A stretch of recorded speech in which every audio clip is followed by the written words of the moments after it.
On average, in the United States, it takes somebody who's experiencing symptoms of depression 11 years to get treatment from the onset of symptoms. Many people don't even know that they're experiencing depression until they get to a point where they're like, wow, this is really bad. So I encourage just kind of do a mental wellness checkup. Find a supportive therapist who's going to talk to you no matter what's going on in your life, and consider that like a preventative wellness visit.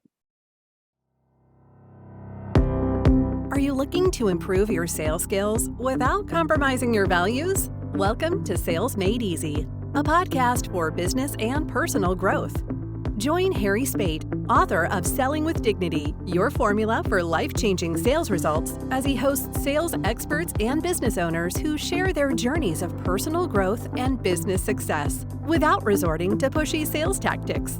Now, here's your host, Harry.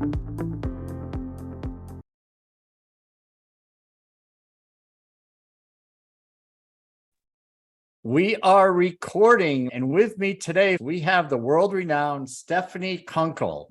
And Stephanie is a leadership development specialist who inspires teams to lead with compassion, vision, and creativity. She's also an international best-selling author and has written a book on managing depression at home and in the workplace.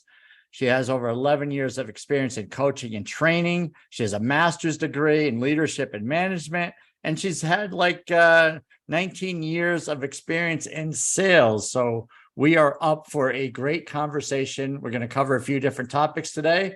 So Stephanie, welcome to the Sales Made Easy podcast. What is the good word? Thanks, Harry. Appreciate you having me here. I'm really excited to be here today. I'm glad that we were connected for sure.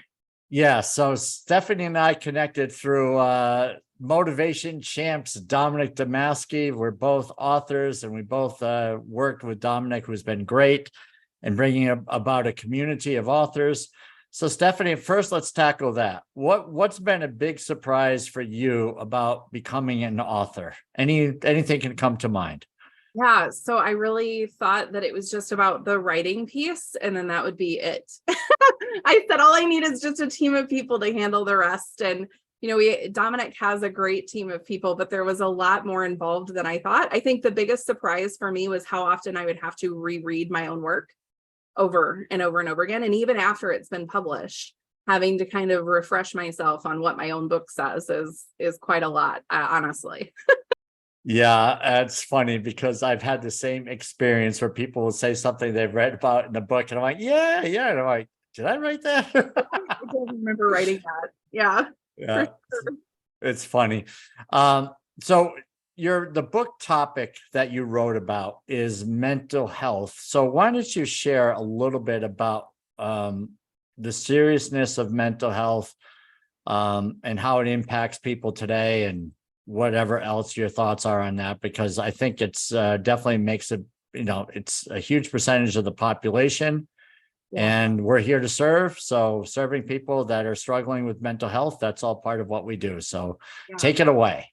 Yeah, thanks. So for me, my specialty is not in the overarching mental health aspect, because when you think about mental health, there's so many different aspects.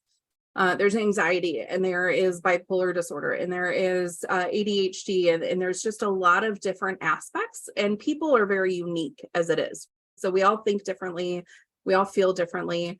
My specialty is specifically in depression, because I have a history of depression, and I was in a very, very dark place when I was pregnant with my daughter, and I had my son, stay-at-home mom, just kind of scrolling through life, and it just, nothing was looking good. I was in a very dark place. I actually call it the black hole of depression, because it's very encompassing, and it doesn't just affect us as individuals, but entire teams of people that we work with, entire families. It really does affect a lot, and it's kind of got a gravitational pull to it.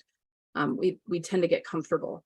What I learned about through this process of seeking help myself and growing and learning about what depression is and how it works through the brain is I learned that, one, I wasn't alone, which is something a lot of people need to hear, because a lot of people think that they're the only people that feel that way, and that's just not true. But what I also learned was that it affects a large percentage of the population. So pre-pandemic, we saw rates of depression of 1 in 4 to 1 in 5 people would have a major depressive episode at some point in their adult life. So it's 20 to 25% of the population would potentially be affected at some point in their life. And then what we saw post-pandemic, Boston University came out with a study in 2021 in October that said that 1 in 4 people were experiencing symptoms of depression at that time, which is huge. Like, that's a completely different ball game than we might experience at some point in our life.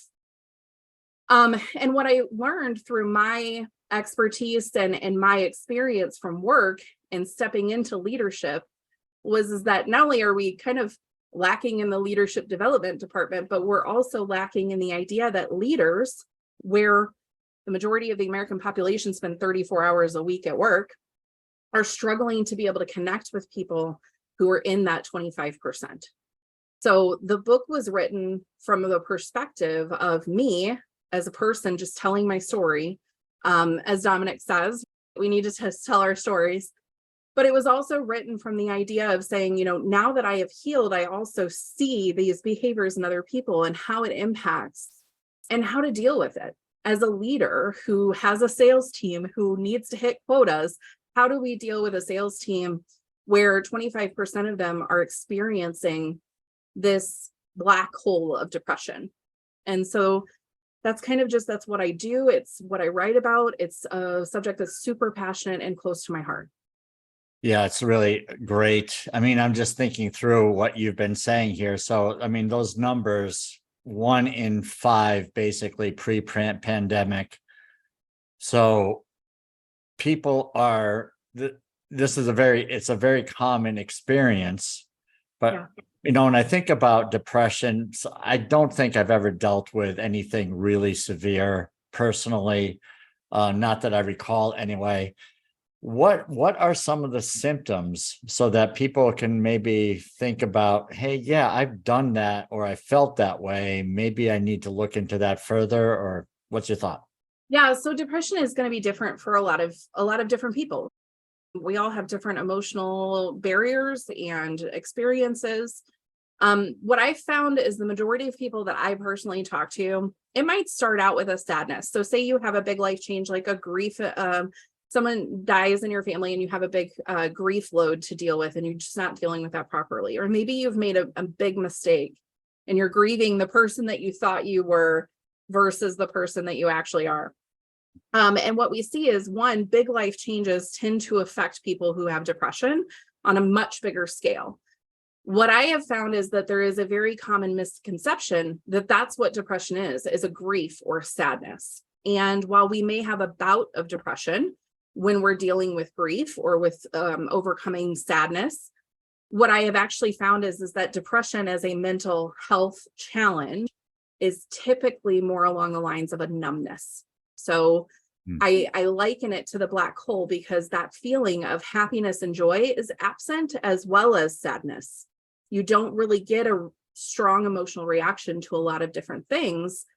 And what I think, and this is just a theory, what I think is happening is that we do have those strong emotional reactions in the beginning, and it gets so difficult for us to just process through with them and deal with them that we end up shutting down everything, because just shutting it down is a coping mechanism and it allows us to just keep living. And it's only when you experience something that you can't shut it down anymore. Essentially, think about it like a soda bottle. You get shaken up enough, the lid's going to pop off. So at some point, the lid pops off, and then you see this overflowing emotional instability, as other people might call it, when really it's really just been this numbness in effect. And the same things happen with black holes in physics. If you look at it, a black hole can only consume so much before it actually explodes. And then all of a sudden you have stardust everywhere that creates stars. So entire universes are created out of black holes. So hence you understand kind of the reasoning why I call it a black hole, because it's all kind of the same thing. But I think that's really important. Yeah. Well, thank you for sharing that. So it's different for everybody. And it's this feeling of numbness where, so as a leader, you might I mean, a person who is in leadership, and I've been around sales leadership for a long time, and that's going to impact how a person sells. I can't even imagine showing up to work or showing up where a person needs to make sales calls or something, and they're feeling like the black hole, so to speak. And I think of, the mindset from before we were as more aware about this than current in the past. I would think, well, you leave the home problems at home. You come to work, you just worry about work. Home is for home. I can't help you with that. Yeah. That's just not the way it is though anymore. Well, I think it's never really been that way. If you think about decades ago, when that was a big thing, like you don't walk through the door with your home problems, you leave them at home.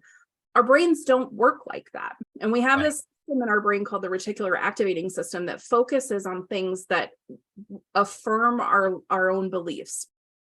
So if you think about someone who is depressed, other symptoms that they might be experiencing are things like fatigue.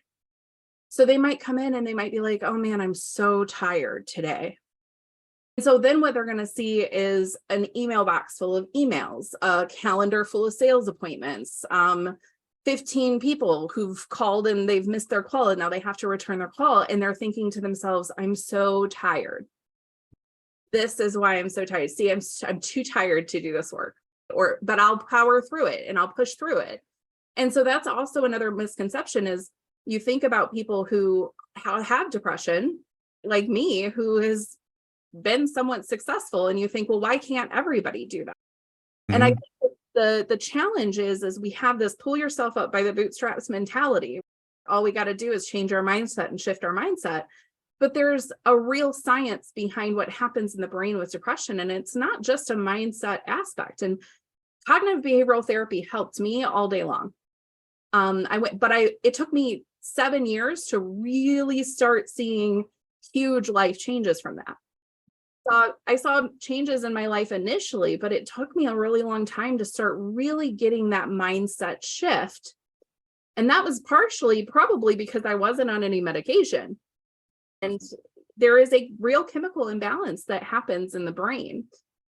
There's also a cycle to this as well. So we get depressed and then we don't do anything. And if you are a high performing achievement person, when you go into those depressive states, what ends up happening is you go, oh, I didn't do that. Oh man, I'm a failure. I'm worthless. I'm not good enough. And then what happens is your brain looks for ways for you to prove yourself. And then that's where this happens. So what I encourage leaders to do is, one, you don't have a mental health background. Typically, you're not a licensed counselor. You can only help people so much. But helping them to understand that if they make a mistake, it's one mistake and they'll learn from it. And that's what helps them to grow. And that's actually what helps them to be a better version of themselves so that they can pull themselves out of the black hole. I call it setting anchors. So if you think about if you have the gravitational pull of a whirlpool or a black hole and you needed to get out of it, how do you climb out? Well, you set anchors. So that way, if you slip and you fall, you don't fall very far. And that's what leaders can do for their teams is set anchors. Nice. So for the person that's going through this, does it make sense to share what they're going through, or is that taboo, so to speak, with HIPAA and so forth?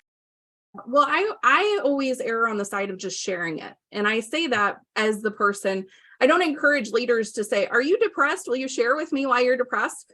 But I do encourage people who are going through these challenges to share that, because your leadership team doesn't know.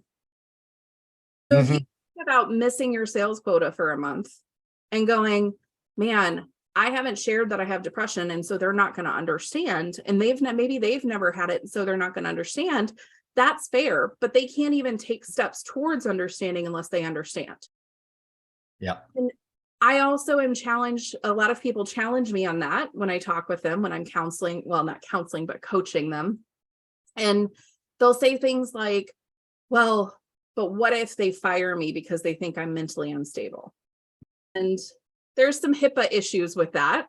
some ADA issues with that. But overall, I kind of just challenge them back and say, listen, do you want to work for an organization that doesn't support you even at your lows? And that's really where we're at now. So we need to build ourselves up, and we need a supportive organization to be able to do that. So what I would say is, number one, if you have an EAP program or you have a counselor nearby, contact somebody to get into a program to help, and do that now, because that takes a few months depending on where you are and the accessibility of counselors. Here's what I'll also share with you though, Harry. On average in the United States, it takes somebody who's experiencing symptoms of depression 11 years to get treatment from the onset of symptoms.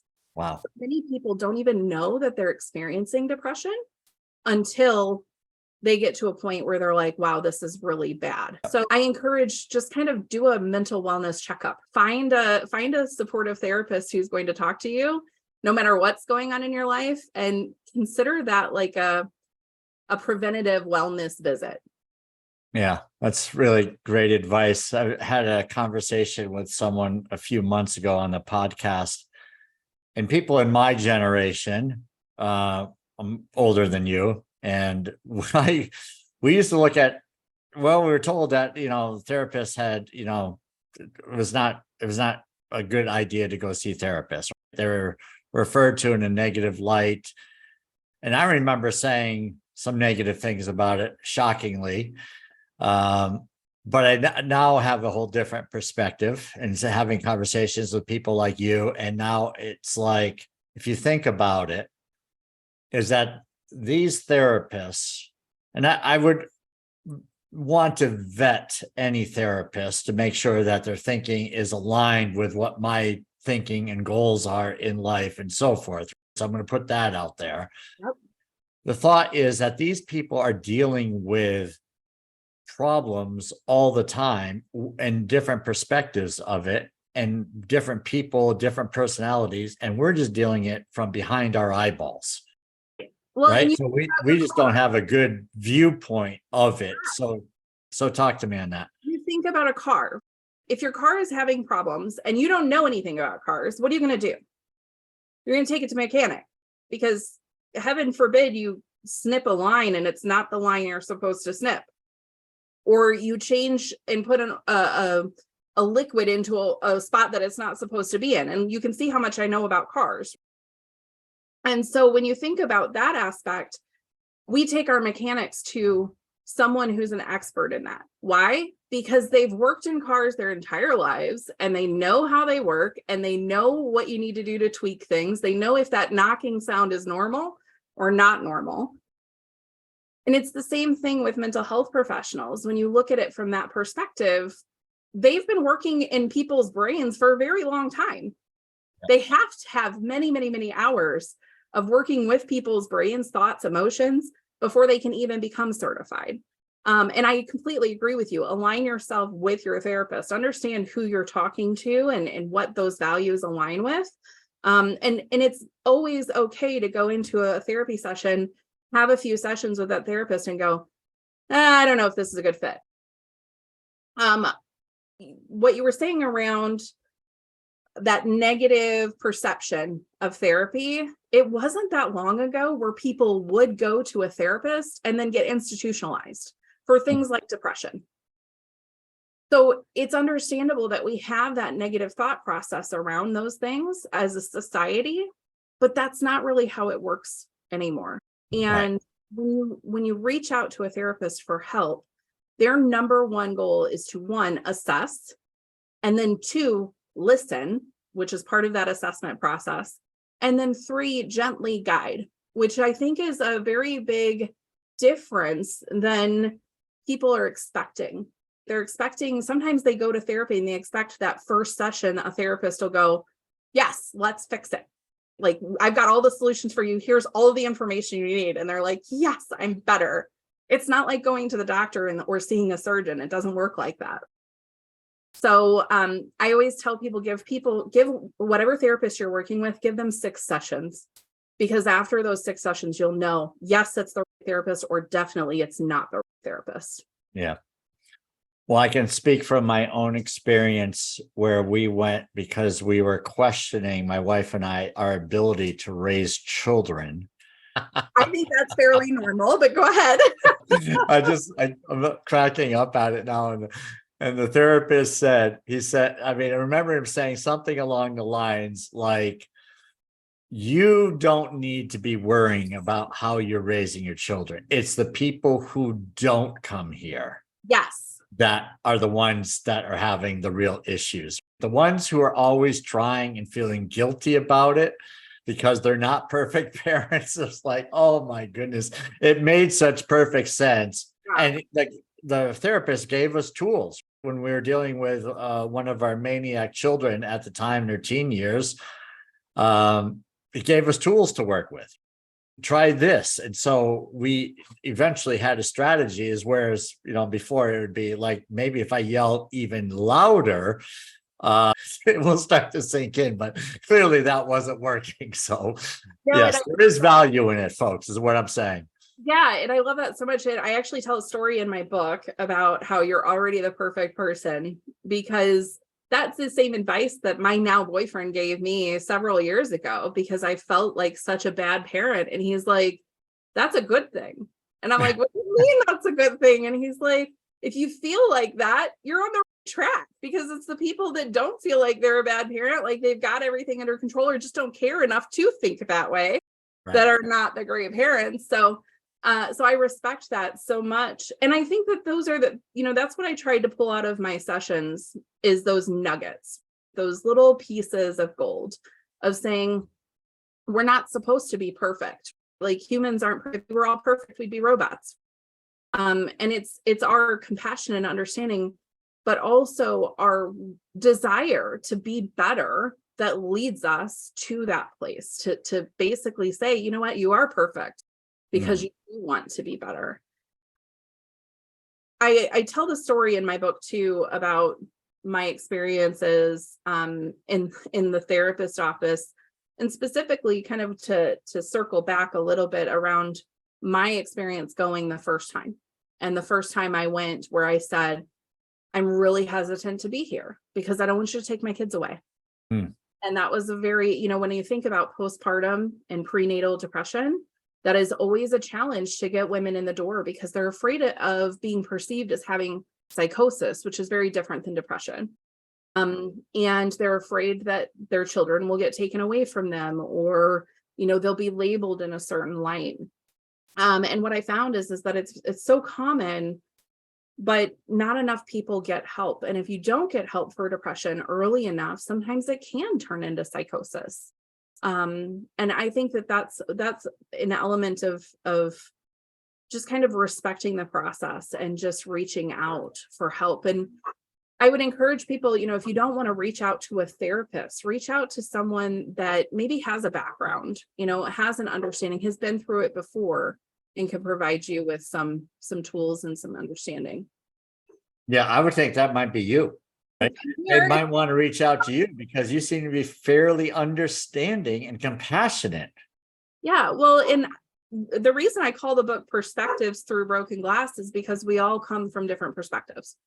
You're not or wrong, you just are. And the question is do you want to stay in the place that you're in, or do you want to grow? And that's, I'm happy to answer any questions or to be there for anybody that needs help. I'm not a licensed counselor, but I'm definitely there for people when they need it, for sure. What has been, and this, we're going to put your information in the show notes so that people can look you up and find you. What did you come across as far as, how common it is, or what the reactions are, or something along the lines that for people, I don't want to say I'm naive. If I haven't experienced it, I want to be empathetic. And, it's difficult when you haven't experienced something and you try to empathize with people. So that's the challenge. That's the challenge in life. It's a challenge in sales and business, is we want to be empathic. And that's exactly why I wrote the book, because I understand that if you don't know what it's like, you're never gonna know. And that's why I wrote it, was specifically for that reason, so that people who've never been through it could understand. But From a surprise aspect, I think what was surprising the most to me was how understanding people actually were. Mm, I really thought that if I kind of said, oh, well, I have depression, and I need, I just need you to be more compassionate with me for now, yeah. or I need this from you. Um, I didn't want to lay that burden at other people's feet.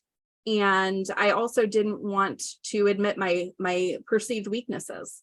And it was a learning curve when I started to advocate for myself and saying things like, today is a rest day because I have depression, and if I don't rest, I'll get overworked, or I need to work today, or I need you to go on a walk with me today because I have depression and I need the sunshine and the movement. And when I started advocating for myself, I was really surprised at how many people were like, oh, well, one, okay, I see that. And two, I'm happy to help. How can I help? And then I was also surprised at how many people said, I feel that way too. Even people who weren't clinically depressed or weren't diagnosed or who had never experienced it, the things that I thought were so abnormal, they had experienced too. And I'll say this, I should say, the things I thought were so abnormal that led me to think that I was broken, that led me down the paths that I was on to be in that black hole, those were just normal occurrences for the typical American, I would say. I don't know about other countries. I've never lived in other countries. But that self-doubt, that negative voice that sometimes comes in our heads and tells us we're not good enough, that we're not worthy, that we don't deserve things. Those are voices that are in a lot of people's heads that talk to them. And I was really surprised when people would say things like, oh yeah, I get that. I totally understand that too. And I was surprised with how many people would say, yeah, how can I help? Or what do I need to do to support you? Yeah, it's great stuff. The thought of, how people responded positively is just, I just love it. It just reestablishes faith in humanity. Yeah. That we're not all jerks, and Well, and I think, what Anne Frank said in her diary, I believe through everything that people are good. And yeah, I do believe that. I think that everybody wants to do what's for them in their communities. And even in the world we live in right now, that stuff may not seem like it's connected, and it may seem like we're further apart than we've ever been before. The fact is when you talk to someone, we all have those same core values. In fact, anthropologists find that we have 7 core values, no matter where you are on the planet or what culture you were raised in. Now, the actual value attributed to those different values or the priority in which they land for you might be a little bit different depending on where you are, but they're all the same no matter where. And when we understand that, we see, oh, this person that may not be behaving the way that I think is still a good person. They still want what's best for other people. And that's why we perspective shift, because a lot of times we get so caught up in the ego part of our brain that says you're or you're wrong, you're worthless or you're worthy. It's not even a good foundational starting point from a communication standpoint. And for me, that was the biggest shift for me, was to understand that I wasn't wrong. The way I felt wasn't wrong. It just was. And that I could have a conversation with someone and share how I was feeling without having to have them feel it too, or to really even change anything about the way that they were behaving. Just the acknowledgement of saying, I feel this way was very powerful. Yeah, it's beautiful. I was thinking recently, I read the book, The Four Agreements. And are you familiar? You're nodding your head. I have not read it yet, but I have heard of it. But there's a line in it where it's the author says that everything you've been taught is a lie. And if you think how that benefits me is that every problem there is just been passed on through generations, and we measure ourselves against what has happened to us or how we were raised. And things that people have said. I mean, for instance, if you need a therapist, you need more than a therapist for help or something along those lines, or what they did back in the 70s, not that long ago. Yeah. All of that nonsense, when you can separate yourself from it and just kind of start fresh, that is not wrong. It's not, it just is. Yeah. It's worth its weight in gold when you can get to that point and stop judging yourself and you stop judging others and you look for the good in life. And yeah, it sounds like it's been a fascinating journey for you.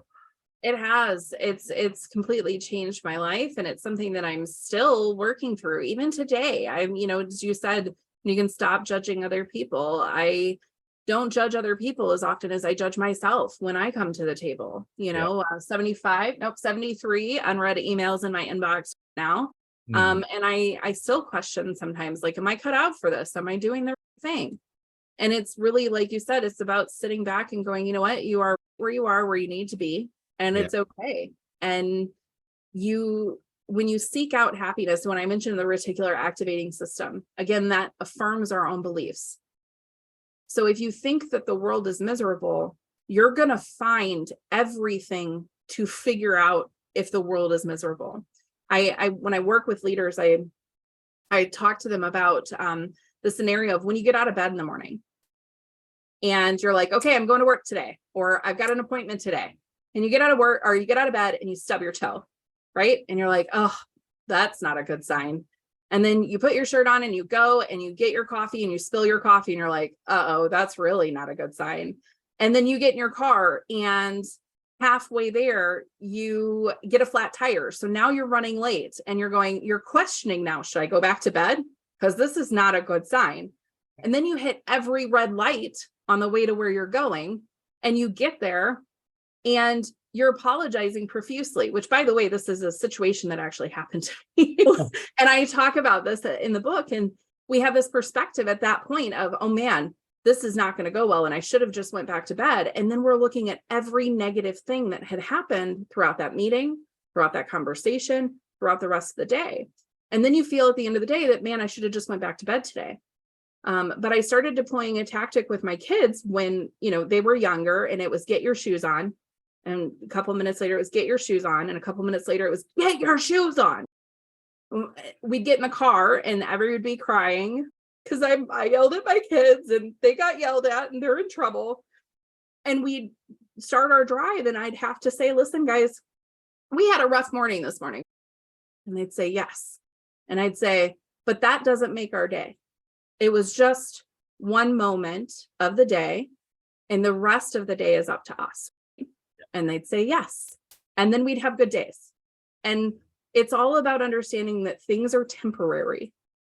Things are never going to be the exact way that they are now for you ever. So you can choose if you want things to be better or if you want things to stay the same.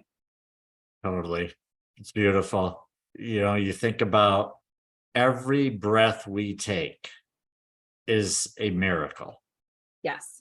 And if you don't think it's a miracle, try to skip a breath. Try to hold it. And you think about all the times that stuff goes in the day because you're able to take all of those breaths. Yeah.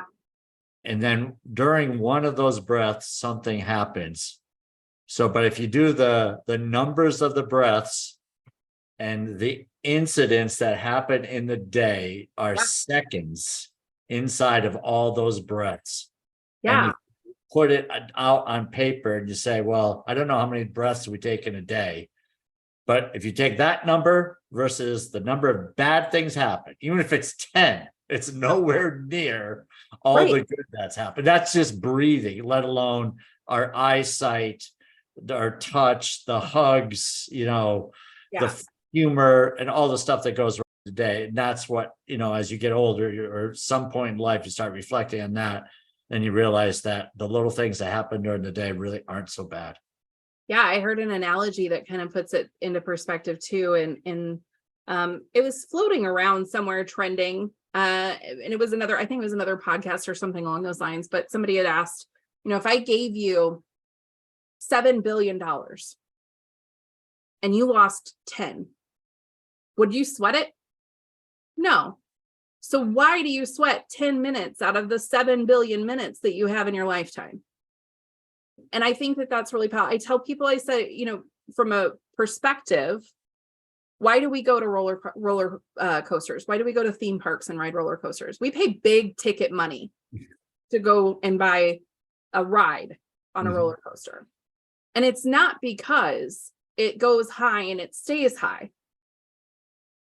It's because it has ups and downs and twists and turns and loop-de-loops all around. And we love that because it's exciting. So think about how life would be if it was all highs. I used to tell people when my mom and I would go to church when I was younger, I used to tell people, I don't want to be here. And they'd say, why? And I'd say, I don't want to go to heaven. And they're like, what? And I'd say, I don't want to sit around all day on a white puffy cloud, as the common misconception of what heaven is, right?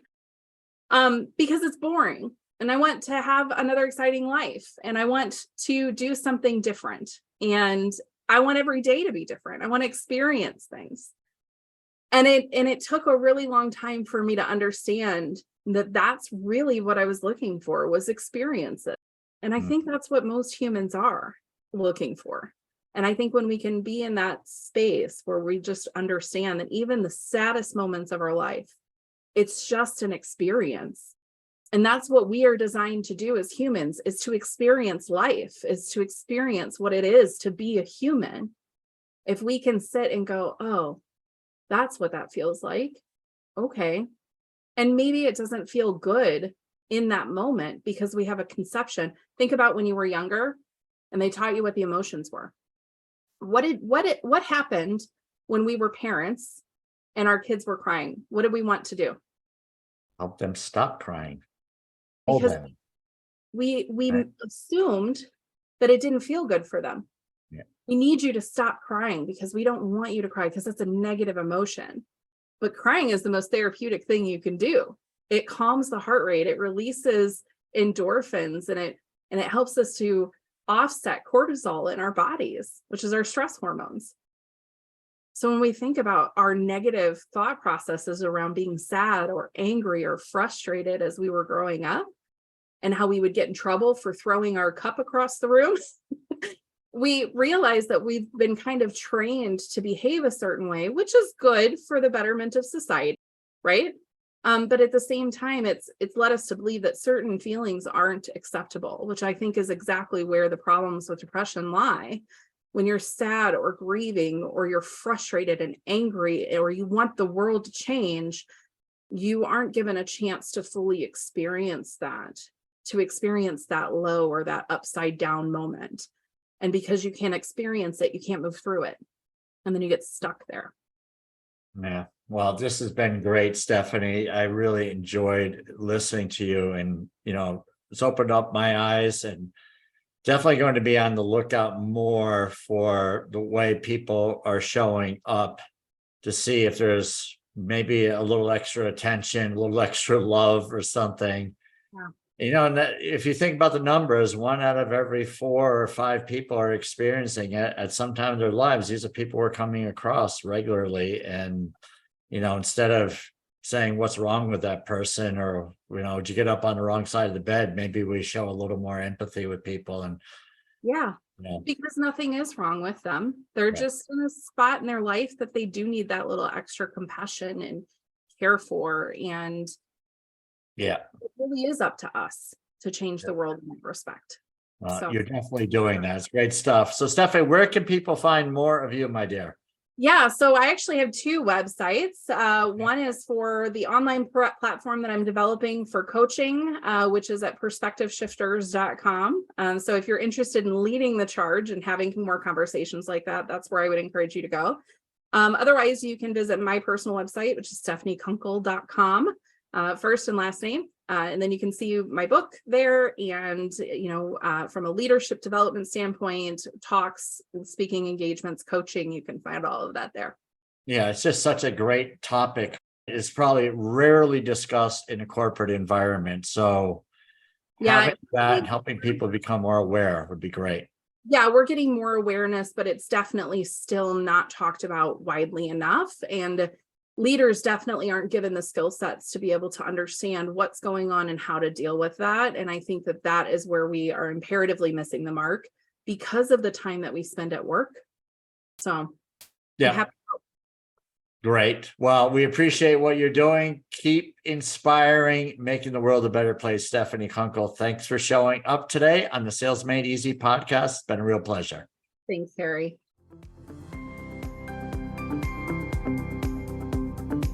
Thank you for listening to Sales Made Easy. If you found value in our conversations, please subscribe and leave a review. Our goal is to provide practical strategies for growing your business while staying true to your values. Remember, success in sales is about serving your clients. Serve first, and the selling will follow. We'll be back soon with more insights and inspiration. Until then, keep serving and providing value to others. Good things will happen.